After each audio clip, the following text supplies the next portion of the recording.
Elon's robot can do housework. Elon Musk is making headlines again, this time for his humanoid robot, Optimus. It's no longer just a machine. Optimus has started learning like a human. Yes, you heard that right. Tesla says Optimus is now learning tasks by watching videos, cleaning, organizing, even cooking.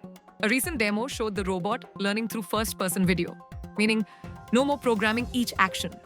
Just show it a video and it figures it out. Tesla's engineering lead, Milan Kovac, says this method trains Optimus much faster. And it doesn't stop there.